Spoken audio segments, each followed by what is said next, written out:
একদম একদম হঠাৎ করে চলে আসলাম কুষ্টিয়া। হ্যালো, আসসালামু আলাইকুম। সবাই কেমন আছেন? আশা করছি ভালো। আমরাও আলহামদুলিল্লাহ ভালো আছি।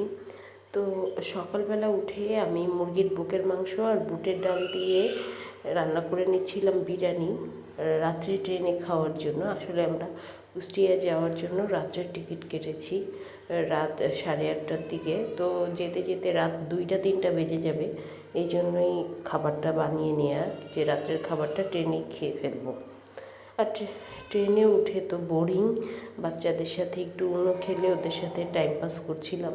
তারপরে এসে ঘুমিয়ে গিয়েছিলাম। সকালবেলা উঠে যে মজার মজার পিঠা আর নাস্তা করলাম আমার জায়ের হাতের। পরে আমার হাজব্যান্ডে যেয়ে ওদের গ্রামে যে মজার মজার খাবার পাওয়া যায় এগুলো নিয়ে আসছে।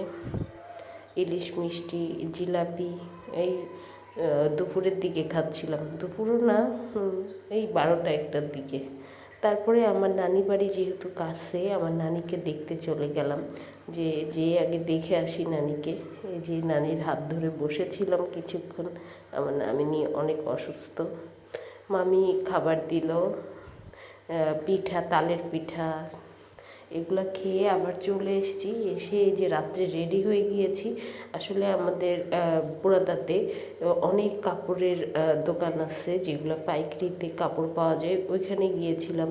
সুন্দর সুন্দর কাপড় ছিল, কিছু কাপড়ও নিয়েছি। অন্য এক ব্লগে দেখাবো কি কি বানালাম আর কি কি নিলাম এখান থেকে। এখানে আসলে বিশাল বড় কাপড়ের হাট, যেই আসে এখান থেকে কাপড় কিনে নিয়ে যায়। তো এখানে বেশ সুন্দর সুন্দর কাপড় ছিল। এই কাপড়টা তো আমার খুব পছন্দ হয়েছে। তো নেক্সট কোনো ব্লগে দেখা হবে। এখানেই, আল্লাহ হাফেজ।